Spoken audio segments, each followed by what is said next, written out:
Hi, my name is Yelena Savelyeva, and in this video, I'll help you discover Luneville crochet embroidery from scratch. Over the years, I've taught hundreds of students, both professionals and hobbyists. And today we'll do as I've always done with them, starting from here, step by step, to discover this wonderful technique. You'll see that you'll fall in love with this technique. Whether you're a professional or a hobbyist, it doesn't matter. This technique will win you over, I guarantee it, so let's get started. Let's go. Here you see the Luneville crochet hook, which is structured like this. A wooden handle, the metal part with the screw and the hook needle. It comes in different sizes, from number 70 to number 120, and the most commonly used is number 80.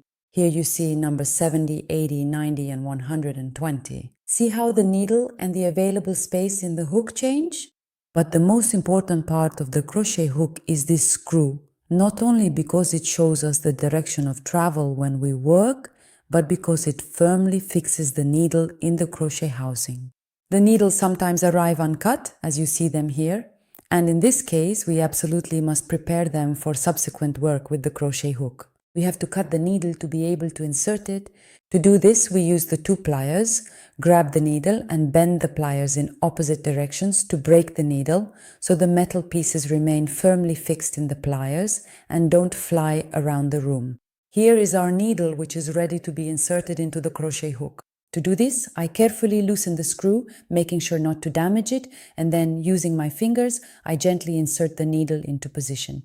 While doing this, I pay close attention, making sure that the opening of the crochet hook is facing exactly toward the center of the screw housing. You can see it very well here. Notice how the opening of our needle's hook is perfectly aligned with the center of the screw housing, ensuring everything fits smoothly. Now let's move on to choosing the fabric. Definitely choose silk organza and not tulle, because tulle forgives inaccuracies in the movement, while organza is perfect for learning the ideal movement. Now let's take a moment to talk about frames. These frames can sometimes be round, and in this particular case, they usually need a clamp, a stand, or a clip in order to attach them securely to the desk. This is because we really need to have both of our hands completely free so that we can work properly with the Luneville crochet hook. Or a rectangular frame, which I prefer, which maintains the tension of our base uniformly and for longer. As for the thread with the Luneville crochet hook, we work with an uncut thread. Where can we place our little spool?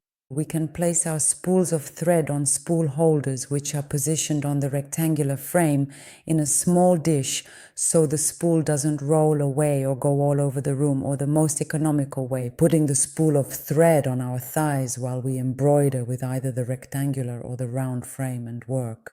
Finally, let's move on to the first exercise.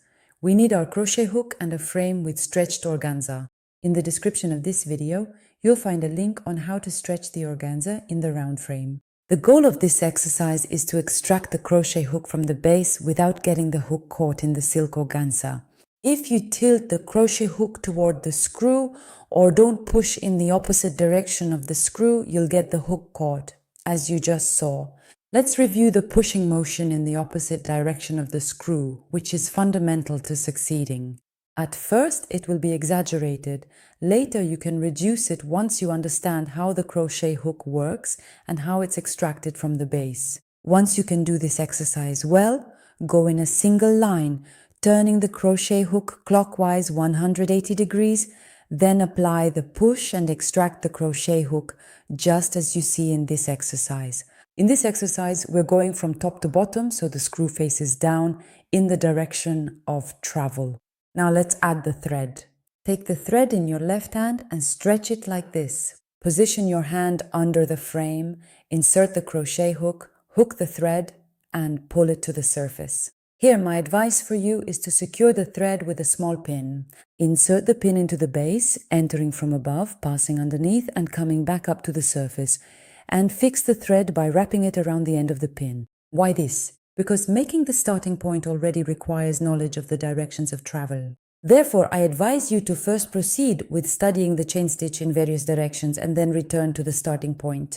Take the tail in your right hand to hold it steady. Insert the crochet hook right under this tail to make the stitch upward, bridging over this tail. The smaller your stitch is, the smaller your final starting point will be. And now let's make a stitch again, bridging over the tail downward. Let's extract the crochet hook. Don't forget the push. And now we're ready to start with the chain stitch. I decide the stitch length. The screw faces the direction of travel downwards. I wrap the thread underneath in the same direction as the hook's movement, so clockwise, and I pull the hook out with the push we practiced in the exercise without thread. After completing the first stitch, I extend the thread to the desired stitch length, insert the hook again, and proceed with the same steps. So this is actually the main movement that you need in order to successfully make the chain stitch from the top all the way down to the bottom. Here, both the hook and the thread are turning together in a clockwise direction. Try not to hold the thread with the hand that is under the frame, especially when you pull out the new stitch, so as not to create tension in both the thread and the base, that is, in your silk organza. Now let's see what happens under the frame when we work on our chain stitch. You see how I carefully wrap the thread around the needle? Generally, the thread wrap is one full turn and just a little bit more. You can also notice the rotation of the needle right before it is gently pulled up to the surface. You also see how I hold the thread. When the hook pulls the thread to the surface, my hand under the frame follows this movement to avoid creating tension. Look for lightness in this gesture so your chain won't be too tight once finished, but be careful not to make it too loose either. It must adhere well to the organza and result in open chains. So we've already learned that in the top to bottom direction, the wrapping of the hook and thread happens in a clockwise direction. The same thing happens when we work from left to right. The wrapping always occurs in a clockwise direction. The only thing that changes is the direction of the screw. You see that when we position ourselves from left to right, the screw faces right, but as you can see, the thread wrapping happens in the same way, clockwise, and the hook moves clockwise 180 degrees and comes back. Watching, you'll have noticed that I'm making a few small stitches. This small stitch I'm making serves to lock the previous stitch in its position and let us change direction easily. The stitch is made in the same direction you were working. We make the small stitch and then we change direction. Work by doing this exercise in order to practice the hook wrapping, the thread wrapping, and also the hook movement in a clockwise direction.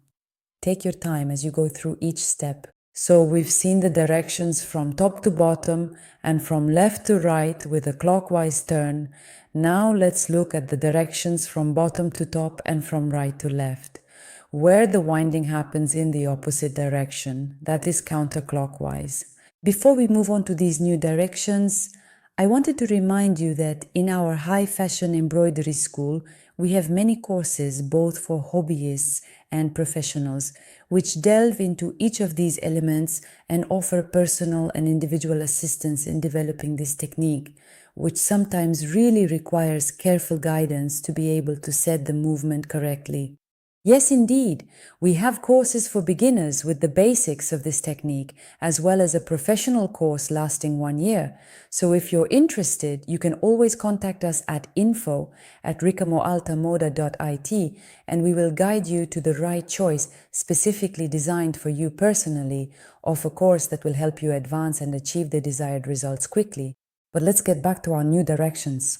As you can see, I'm going from bottom to top, the screw is facing up and the winding of the thread and the turn of the hook now happens in a counterclockwise direction. See? Counterclockwise. I gently push again in the opposite direction of the screw, so upwards. I turn the hook again once it is out and then I repeat the same actions in order to create the new stitches. In this case too, at this point in time, I'll carefully make a small stitch to lock the last stitch of the old direction in its place and be able to simply turn to the left. Small stitch, I turn the hook, which in this case will travel from right to left, so the screw will face left, and I'll again do the turn of the hook and the winding of the thread in a counterclockwise direction. See? And in this case too, I suggest you do a ladder exercise, which this time moves from bottom to top and from right to left, always like this to practice the direction of the hook turn and the counterclockwise thread winding. Once you feel confident with the clockwise and counterclockwise directions, you can go back to doing the starting stitch. While we now look at the closing stitch, we make the small stitch at the end of our line and insert the hook into the hole, into the opening of the organza base, in the same spot, always 3 times, to create a suspended chain stitch. Now let's take a closer look at it and in slow motion to see it better. So the small stitch. You see the small hole open in the base in the silk organza. I go inside the loop and this small hole, I wrap the thread and pull it out. You see that the stitch closes and it's suspended, it's not attached to the base. I proceed like this, again in the same small hole, to create another small knot on the previous one, and again in the same small hole through the loop to create the third stitch, thus making a 3-stitch chain that locks our work very well, which is certainly safe now and won't come undone. After this procedure, we can take the scissors and cut the thread. I must offer you my congratulations. Now you know the 3 main stitches of the couture embroidery technique with the Lunéville hook, the starting stitch, the closing stitch, and the chain stitch. But the best advice I could give you right now is practice. Practice as much as you can. And here you see another exercise. I propose to join the stitches in a clockwise direction with the stitches in a counterclockwise direction. That is a fancy chain that allows you to experiment and make these steps automatic, from wrapping in a clockwise direction to the counterclockwise direction and wrapping. Practice, have fun, spend time embroidering until the hook, which now will seem like a foreign object in your hand that bothers you and slows you down, I assure you will become like an extension of your hand that will allow you to create your fantastic embroideries much faster, with much more precision and the correct thread tension. To inspire you with what is possible with this technique, I'll leave you with a series of embroideries made by me to show you how beautiful embroidery with the Lunéville hook is, combined with needle embroidery. And I remind you that we teach all these techniques at our school, ricamoltamoda.it. We wait for you with an open heart to listen to you, to understand in an individual consultation what you need, what you are looking for, a professional path, a more hobby-oriented path that makes you spend your time well, or professional because you want to enter an embroidery atelier or add embroidery techniques to the qualifications of your own atelier. We are here. We offer a variety of courses, and besides the courses, for those interested, I'll be waiting for you in the comments with your questions about the technique, your curiosities, or if you happen to need some advice. I'm here, I'll answer you, sending you a big hug, and I'll leave you with these beautiful images that I hope will inspire you. Sending a hug and see you next time.